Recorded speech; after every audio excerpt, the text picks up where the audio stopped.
waxaan xasuustaayo markii aan lecture-kan laftirkiisa mid la mid waxaan siiyey jaamacadda Golis ee Hargeysa marka feedback wanaagsan ayaa ka soo noqday oo dadku ardaydii iyo dadka shicibkiiba hadday noqoto waddanka dibaddiisa iyo waddanka gudihiisa marka waxaan isniri waxa fiican malaha maadaama ay codsatay Golis barbarana in maartay lecture-kaas oo kale loo jeediyo inaan wax badan laga bedelin lecture-kii iyo waxyaalo kale lagu dardarayo lagu sinaaxinayaba aynu halkan maartay ka jeedino inta badan qofku markuu YouTube-ka ama wax ka daawanayo iyo marka live-ka ay tahay way kala impact badan tahay saameyn badan tahay aan waan xasuustaayo marka ragii aan ku dayin jiray ama wax ka qaadan jiray marka igu hor yiraahdaan iyo marka aan YouTube-ka iyo meel kale ka daawado saameyn kala jaadayay ahayd mar walba marka waxaan jecelahay caawa inta halkan isugu timid in qodob mid ama laba wax inuu qof walba ugu yaraan uu ka qaato caawa halka markuu irinta ka baxo oo waqtigiisa oo noqoto qof islaaw Allah ilaa waxaasad ka yara faa'iido wixii meesha caawa lagu hadalay lecture-kan kii horeeyay aan caawa jeedin doono حتى قولين والدين إلى صحيح هذا ورعروته يدي حتى ودرنا نرى أخرستا أما وحى إيجا والدعوة مركا هذا والدين تين يا دار دي تين بقى لبضا وحي نقول سواح كل رنتي عن سلاي هاي ويناسن توايرين ماذا وايرين ماذا وهو وناكسن قف مركو أرضي صون نقطة إن بدن وحبا وسوي شقي وحاول وسوي شقي تتكلم وذاقه وإلى وروح عساني جي شقي كفائديست ووح wanaagsan weeye marka waxaan wadnaa waa madal aqooneed waxaan isleenahay ardayda bal ardaygu sidoo si wanaagsan u noqdo inta badan lagama hadlo oo ardayda looma dhigo oo ardayda laguma orientin la geliyo anagu fair iyo laad ayaan ku dhayado ku keenay inta aan wadnay marka way fiican tahay qof kale waxa soo maray inuu maartay aad xogaa aad ka yara faa'iideysataan oo bal wixii aan kala faa'iideysano laftirkeeda marka topic ayaan noqonaya waxyaalaha ka hadli doono waxa kamid ah topic-ga sida arday wanaagsan loo noqdo iyo waxyaalaha la sameeyo kadibna waxaan sameyn doonaa madash waxa fiican marka dadku inay wax dhageystaan uma aha oo hadal lagu waday marka su'aalaha loo furo ayay laftirkeed xiisa badan tahay qof baa su'aalahaas jawaabahooda iyo su'aalaha ay ardayda kalena ka faa'iideysay oo qof walba waxba ka dhix guuxay marka qofku markuu arday wanaagsan noqdo ee uu diyaar gareeyay waxay inta badan u anfacdaa noloshiisa dambe maaha ardaynimadaas oo kaliya discipline-ka iyo waxyaalaha uu ardaynimada ku bartay waxay u caawiyaan hadhow talo noloshiisa dambe markuu ama shaqaale noqdo ama markuu baac mushtari noqdo ama markuu madax noqdo ama markuu nolosha dhisayo sidoo noloshiisa u habaysan lahaa noloshuna gebigeedaba horta waa geedi socod waxa weeyaan waa nolol intaad meel ka dhaqaaqdid aad meel u socotid geediga inta aad ku jirtid carqaladaad la kulmaysaa waxyaalaha kugu imanaya waxyaalaha sida uga gudbi lahayd ayaa muhiim marka topic-kan waxaan ka hadlayaa waxyaalaha dadka kale u shaqeeyay iyo wixii aniga ii shaqeeyay baa anigu marka ardayga ahaa iyo anigu imika aan nin weyn hatta arday ku noqday waxbarashadu ma dhamaato waad iska wadaysaa oo wax fiican weeyaan mar walba waad dhisaysaa horta waxaad ogaataan wax walba diyaar garoobay leeyihiin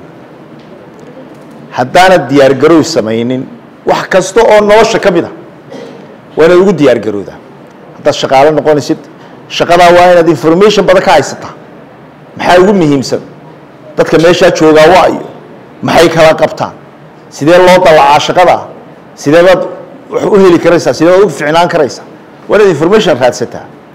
weligaana qof dadka kaleeto waa lagu daydaa mentor baa loo noqdaa waa la falowgareeyaa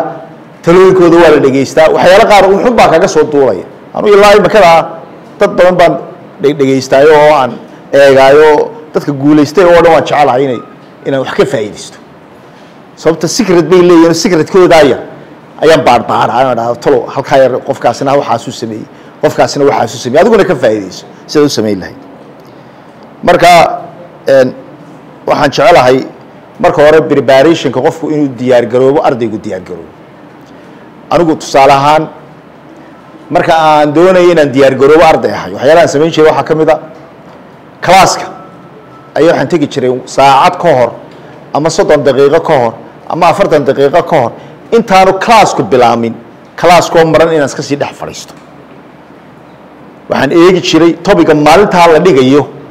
ee uu macallinku dhigi doono maaha kuwii la soo dhigay ayaan dib u eegi jiray si aan fikrad uga qaato bal maanta wuxuu dhigayo macallinku su-aalaha iga soo baxa halkaa waxna qaarna waan fahmaa qaarna ma fahmo kadib aniga oo fikrad ka haysta ya ayaan kalaaskii galaa macallimiintu way jecel yihiin ardayda wax soo diyaar garaysay ee wax ka og wixii ay ka hadli lahaayeen marka macallimiintu marka ay su-aalo dadka weydiiyaan adigoo wax soo diyaar garoobay aad markiiba gacanta taagteed macallinkii tusto horta macallinku wuxuu arkayaa inaad mid qof soo jeeda tahay oo u haraadan inaad wax heshid waxaa laga yaabaa macallinkaasi inuu intaa kugula saaxiibo laftirkeeda maxaad samaynaysaa su-aalihii markaa adigu aad qabtay lecturekaasi ayaad maalintaa weydiinaysaa kalaaska waxaad ka baxaysaa adigoo si wanaagsan wuxu fahmay markaa inagu ardaydeena badankeenu aniguna way ku dhici jirtay laftirkeeda waan samayn jiray markii hore marka aan kalaaska ka baxo ayuuma gebgeblayn jiro oo haddana odhan jirtay maxaa aad ka heshay meesha ama waxaasoo ama maalinta imtixaanka ayuuma habeenkaa buug iyo waxay eegi jiray oo markaasaan dee anigu nervous aan imtixaanka geli jiray oo waxay igu dhici jiray kulligoodna laga yaabo inay experience-kaasi idinku wada dhaco laakiin tani maxay kuu keenaysaa inaad imtixaankii xataa usii diyaar garowdo kalaaskii baad wax ka dhigatay waad sii diyaar garooday su-aalaad qabtaa macallinkaad si fiican u dhegaysatay listening waa muhiim dhegaysigu waad soo jeedaa saacadda kalaaska telefoonkaaga iyo hawlaha iyo waxaasoo dhan waad xidhaysaa markaad kalaaska gelaysid ma mashquulaysid macallinkaad si fiican u dhegaysanaysaa macallinku waxyaalaha uu emphasis-ka saaro ee uu ka hadlo inta badan waa wuxuu imtixaanka ku keeno ee hadda uu kugu weydiin doono noteskaagi baad qaadatay wixii baad si fiican u dhegaysatay kalaaskii baad ka baxday markaad kalaaska ka baxo aan waxaan samayn jiray inaan meel gooriyo intaan fadhiisto ayaan haddana one page inta soo qaado ayaan ohan jiray take away maanta tolo maxaan ka helay wixii aan ka helay maanta markaa topiga cinwaankiisa iyo taariikhda maalintaa ayaan halkaa page ku qori jiray aan ku soo koobi jiray aan summarize garay jiray nuxuradii ugu waaweynaa ee uu macallinku ka hadlay waan fayl garaystaa bam haddana maalinta ku xigta sidaasi leeg maalinta ku xigta sidaasi leeg markuu imtixaankii yimaado habeenka ka horeeya ayaamaha ka horeeya noteskaygii aan qaatay in baan dib u eegaa ila jabtaradii iyo wixii oo dhan dib u wada akhriyi kari maayo marka anigu oo isku kalsoon conceptkii fahmay ya wixii aanan fahminna doontay ayaan imtixaanka galaa si wanaagsan baan markaa hawshayda u guta taasi waxaa aniga disciplinekaasi mid aniga i caawiye wey waxaa laga yaaba inaad idinku style kale leedihiin qofku style kale leeyahay oo si kale wuxu akhristo laakiin laga yaaba inaad taadii aad wax yar ku darsato ama wax ka jarto anigu ida odhan maayo tayda 100% qaata laakiin qof walba nidaam buu leeyahay iminka anigu subaxdii aroorta hore dadka wax akhriyaan ahay ma ihi dadka habeenkii wax akhriya habeenkii aad waxba ma akhriyo aroorta hore salaada subax markaan tukado ee aan ducaysto ayaan jeclayn wax akhriyo haddaan 2 saacadood salaadaa hore ama 3 saacadood si fiican wuxuu akhriyo uma baahniya maalinta dhan waxba akhriyo si wanaagsan bay igu ducdaa dadka qaar baa markaa habeenkii night people baa la dadka habeenkii waa okay iyaguna habeenkii bay markay dadku kala saaxdaan bay si fiican wuxuu akhriyay iyaguna marka maxaa muhiima qofku inuu yeesho goob uu wax ku akhriyo oo muhiima oo ama gurigiisa ha noqoto ama library-ga ha noqoto ama meel quiet ha noqoto meel aad adigu si fiican wax ugu fahamtid oo muhiima waa inaad yeelato waxaa kaloo muhiima group study haddaad leedahay amaad wax wada dhigtaan ardayda qaar wax wada akhrisataan waa shay aad u wanaagsan anigu markaan Harvard ku jiro waan lahaan jiray group study aroor walba waxaan kulmi jirnay 7 subaxnimo waxay ahayd religion macantii sidii salaad oo kale 7 subaxnimo iyo goob ayaa la isugu yimi jiray hadduu mid maqnaado iyo haddii laba maqnaadaan intaa joogta ayaa noteska wada maxaan samayn jiray kalaaska naloo dhigi doono ayaynu isla eegi jirnay maalinta groupkaygaas group study waxyaalo kugu fiican waxa laga yaabaa dadka qaar ba xisaabta ku fiican qaar ba social studies ku fiican qaar marka dadka qof wax ku fiican yahay in group study samaystaan waa wax aad u wanaagsan weeyaan in xisaabta ku wada fiican ma aha group study samaysto sababta wixii kala dhaa ayaa u baahan laftirkooda cid ka caawisa groupkiida marka ardaydana waa inay isla saaxiibtaay oo ay isu hanaysaa marka iyagu arday wuxuu ku fiican yahay waa loo haneeyay anigu weligaad haddaad aragtid qof arday kaaga yar meel kaaga yar fiican waxa ku fiican tahay inaad la saaxiibtid qofkaas oo aad tidhaahdid war qofku waxaan doonayaa in qofkani aan wax ka faa'iidaysto haddaad adigu wax cid kaga fiican tahayna inaad u faa'iidaysid qofkaa oo tidhaahdid warniyow maaragtay arday kale oo ama yaro struggle ku jira haddaad aragtid warniyow sidaan wax u wadaaye bal ila eeg inaad ku tidhaahdid oo wanaagsantahay oo ardayda is caawiso isu naxariisato markaad qof u naxariisatid adigana ilaahay ku naxariisanaya meelo kale wax ka helaysaayo aad ku fiicnaanaysa waxaa jirta qofku sida inuu barto inuu markuu dadka la saaxiibo ama macallimiinta la saaxiib ama kalaaska la saaxiib ama ardayda la saaxiib waa wax wanaagsan ardaydiina ha isku mashquulina waa nolosha idin kala kaxaynaysa waa kala tegaysaan isma arki doontaan intaa yaraadooda joogtaan ba ardaynimadiinii marka hadduu hebel wax kaaga fiican yahay ha u arkin wax cuqdada ama wax dhibaato ah waa okay adna mid kale ka fiican tahay ama mid kale wax kaga wanaagsan tahay waxa laga yaabaa waxyaalaha qaarkood wax ku fiican tahay qofka kale aanu ku wanaagsanayn yaanay wax mashquula ay ninkeedii gelin qofkuna weligaa hami sare yeelo oo adigu hoos haysu dhig waxaana ha iskaga dhigin inaanay waxaan carqalad yihiin adduunka waxaan samayn karin ya wax walba waxay u baahan yihiin dadaal qof ku soo dhashay waxani ma jiro qof xariif oo heblaaya ma jiro kuwa xariifka lagu sheegayo waa inta dadaasho maaha dadka qaar baa u haysta in dad qaar gaar ay intelligence yihiin oo maskax gaar ay leeyihiin oo ilaahay siiyey ilaahay wuxuu siinaya laakiin dadaalka ayaa haddana waxaan oo dhan waxay ka waa dadaalka weeyaan waxaan doonayaa inaan ka hadlo ardaygu luqad ama language luqadda wax ku dhigataan waa luqadda af ingiriisida weeyaan luqadda af ingiriisida ku dhigataan haddaad jaamacad gaadhee ood wax ku dhigataan luqadda ha u arkin inaad luqaddii taqaanid luqaddaasi maha luqadda u dhalatay hataa kuwa aan u dhalan ayaa luqaddaasi dhibaato mar walba kala kulanta mar walba sidaad luqaddaada sare ugu qaadi lahayd waa inaad falowgeed gasho sidee baad kale ugu qaadi kartaa wax akhriska badan maaha classeska un inta wax lagu dhigay inaad wax akridid waa inaad habid u yeelataa ama caado in markaad raaxaysanaysid ama jirirada akridid ama waxyaalo kale akridid hadday noqoto politics hadday noqoto social issues hadday noqoto sports waxyaalaha kale gaargaarka waa inaad akhridaa habid u yeelata caado iminka dad caruur dhashay oo caruur leedahay caruurtaada inta la soo qaato book ayaa iyagana la yidhahdaa homeworkiina ka shaqeeyo halkaa fadhiista marka waxay arkayaan aabahooda ama hooyadooda wax akhriyaysa way ku dayanayaan ciyaalkii laakiin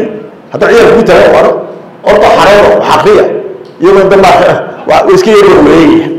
oo waxyaalo kale samaynaya marka way yaro fiican tahay qofka waalidkuna inuu yaro tuso ardaydii caruurtoodii iyo waxoodii laftirkooda inay wax samaynayaan hadduu mid yaroo walaalkaa kaa yar uu jiro tus inaad sida wax loo akhristo librariga u kaxee israacraaca buwaagta akhristo caadaha u noqoto qofku inuu buug qaato oo buug iyo akhriyo akhrisku waa waxa wanaagsan dadka maskaxdoodana kobciya noloshoodana kobciya qofkana ka dhiga qof waayo araga ha dhow toole oo buuxa oo wax kasta maartay la jaan qaadi karaya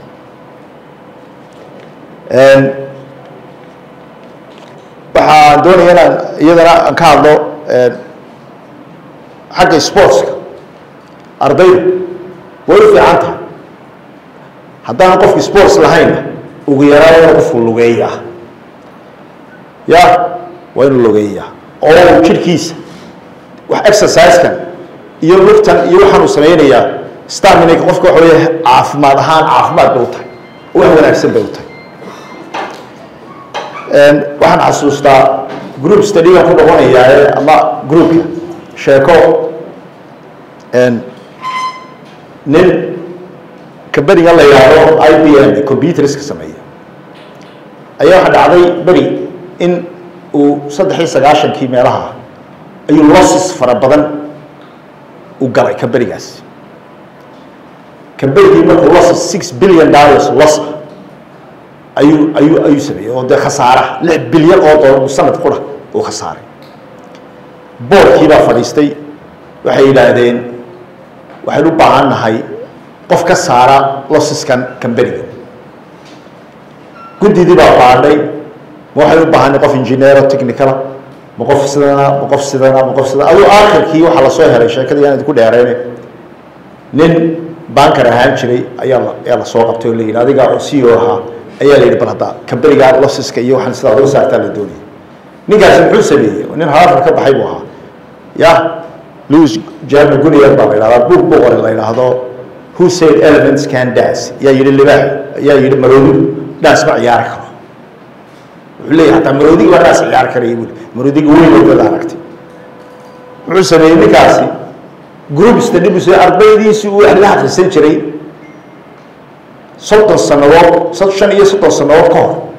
markuu ardayga ahaa oo odayaal noqday ayuu dib isugu yaaray maalin quraac wuxuu yiri sidii aynu markaan ardayda ahayn barnaamijka xooga saari jirnay ayaa waxa doonayaa inaga caawisa sida kabariga losseska looga saari lahaa can you rumaysan karaysaa in waxyaalihii caawiyay ninkaasi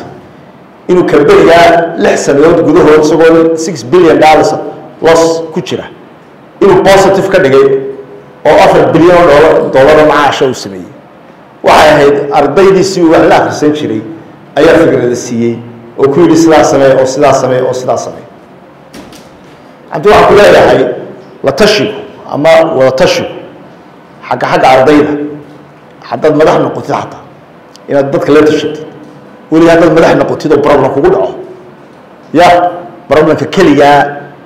hameel hal gal hays oray adiga madax laga dhigay waa inaad adigu maasha arrinka dhamaysa ma Soomaaliya ku maamaada ya nink yiri kaligay weeyana waxa sameeynaya waa nin orgi rartay oo kale orgi intuu qaar karay orgi ma saaran karaysa ma saaran karaysa marka waxa leeyahay ardayda weliga ardayda kala la tasho hadda shaqaale noqotid shaqaalaha ardayda problemka soo yimaada weliga aad isku koobi dadka kale fikradooda weydii wala barata system maxay kula tahay arrinkaas saasaa jiray inagu ma naqaano systemka inagu qolada inta badan west ama gaalada ayaa arrinka aad u dhiga waxyaalaha aan anigu ku arkay dhaqankooda iyo jaamacadaha aan deganay in ardaydu ay sidaas sameeyaan waxyaalaha kale ardayda dhibaatada ku ama caadi waxa ka badan sida wax loo qoro right idinka kaligiina ma aha hatta kuwa luqadda u dhashay Ingiriis ayaa sidaa sameeyay maxay hayday marka waxay ku roon tahay in qofku sidiisaba uu barnaamijka mar walba uu raadiyo oo uu doono oo isagu oo uu eego dulqaad badan oo sameeyo qofku haddii dhibaato kugu dhacdo dulqaad yaado kugu dhici karaya inaad dhibaato family kugu dhici karaya haddaad arday tahay dhibaato kaleeto oo personal kugu dhici karaya weligaa dulqaado oo wax wanaagsan weeyaan waxa kale oo aan ku darsanayaa xagga qoraalka practice reading ka faraha badan leh aad wax aqriyayso arday marka tahay waxay idinka caawinaysaa inaad xagga qoraalka si wax loo qoranayo barto maskaxdaadu automatically iska baranaysa structure-kiisa wax loo qoro waa practice waxani Soomaaliya waxay tiraahdaa ya fardaha laga hadlayay ya fuul waa farq ku haybiina hadii marka fardaha fuushid waa farq ku haybiina hadii fardaha fuushid marka dambe la caadi wada qabsanaysa ardaynimaduna waa saas oo kale tooya nolosha laftirkeeda saas oo kale taa wax walba waxa weeyaan waa wax wanaagsan weeyaan ardayda waxyaalaha aan wanaagsanayn ee fiican mar walba in wax wanaagsan in ardaygu oo ardayda kale ee saa u eegayeen laftirkooda oo eego oo yiraahdo maxay ahaydey war hebel wadaad wanaagsan tahay hebel waxa wad ku wanaagsan tahay u hanay hambaliye ya waxa weeyaan ardayga laftirkiisa kula saaxiibaya hambaliyada aad siisay kaligeed ayaa saaxiibtinimo idinku dhex abuuraysa oo arkaya qof wanaagsan inaad tahay oo u haneynaya waxaan ku yar darsanayaa oo aan jecelahay mar walba anigu lecturekayga ama marka waxyaalaha ka hadlayo inaan wax yaroo kaftana ku darsado sababta inta badan dadku hadal qalalan ya waxay ku tahay ma garanaysaa waxay ku wanaagsan tahay waxay yara xiise gelisaa dadkii inay markaa yara furfurmaan soo yara jeestaan magaalada berbera waxaa la yidhi beri koy horta waa maqasheeneed sheeke iska caanay ahayde nin hindiya ku lahaan jiray dukaan iyo ganacsi buu ku lahaa halkan marka nin baa u ilaalin jiray oo ninkaa u ilaaliya ninka hindiga isagu meesha gudaheedu seexdaa marka ninka gaarkiina banaanka ayuu seexdaa marka ninka banaanka seexdaa aad buu khuuro badnaa khuuradiisa aad u dheerayd bahal samaacadu watay ahaydoo dee laga maqlayo meel aad u dheer ninkii hindigaa laga seexan kari waayay dee ninkii odayga ahaa maalintii dambe ayuu dee intuu u yimid buu ku yidhi jin nom tani khuuro kale keen buu idhahdan khuuradani kaa socon mayse khuuro kale la kaalay marka wax aanay noqotay oo qofka markaad leedahay war waxaan kaa socon maayaane wax kale keen ayaa dadka inta badan loogu mahmaa adigu mararka qaar haddaad is aragtid inaad xoogaas yaro dhintay waa inaad isku tidhahdaa war jiib nom tani tani kaa socon mayse xaaj ya arrinkaaga bedelo systemkaaga bedelo wax kale la kaalay oo khuuro kala keen khuurada ardaynimada imikaad ku wataa mid shaqaynaysa maahay waxaa jirta dadka inta badan marka ay ka hadlayaan ardaynimada waxyaalaha ugu weyn ee kusoo koobiye kamida waxa kamid a time management waxa la yidhaahdo ama sida qofku timekiisa u maamulo 24 saacadood sida u maamulatid ama arday ahaw ama shaqaale ahaw ama qof bacbusri ahaw waqtigu waa lacag weeye yes markaad maqaaxida yara fadhiday dad la sheegaysan saacada oo anigu waa sameeyaa dawladda ma ay sameeyeen barbar waa qayb kamida faakahaysi oo waxaad u tagaysaa saacadaadii oo waxaad doonaysaa inaad ka yaraysatid hawshaas soo gasho waxaan jecelahay inta badan anigoo soo shaqaystay wax soo sameeyay ama shaqo soo sameeyay ama wax soo akhristay oo markaa doonaya inaan yaranaysto yara faakahaysto de markaasaan dee kaftan iyo wax doonanayaa dee tegaya laakiin adigoo soo shaqaysan oo aan hawl soo qabsan haddaad niman ugu tagto kaleeto ama hablo kaleeto iyo hawladeedu soo qabsaday cidda dhibaatada ay haysatay ee dadka ka dambaynaysa waa adiga weeye marka dadka mar walba inaad waqtigaaga eegtaa oo waqtigaaga kala qaybisaa imika waxyaalaha ugu waaweyn ee dadka dhibaatada ku haya generationkan ama jiilkan waa waxa social media la yidhaahdo social media maanta oo dhan waqtigu kaa qaadaya saas uma doranaysaa ya sida telefoonkaa u salaaxayso ayuu waqtigu kaa dhacaya oo midba mid kuu sii dhiibiyo hebel baa qof soo dhigay kala sii akhri kala ilaa dadkii waa la soo gelay markaad sii dhegeysanaysaa iyaga laftirkooda taasina waqtiga cidda ka go-an tahay waa adiga weeya marka ardayda waxaan leeyahay social mediahaasi aad iyo aad isaga controla oo eega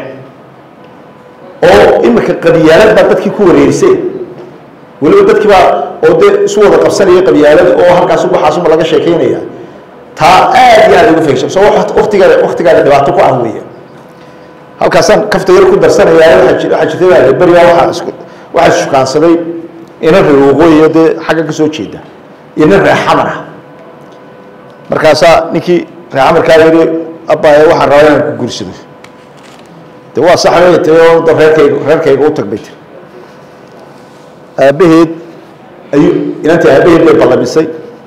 aabba dee niman baa soo doonaya dee diyaargaroobaysa odaygii laba nin oo wuxuu soo kaxaystay reerkooda ninkii kale gabadha doonayey reer camarkaasna wuxuu soo kaxaystay odayaal isna dhinaciisa markii gabadhii loo fadhiistay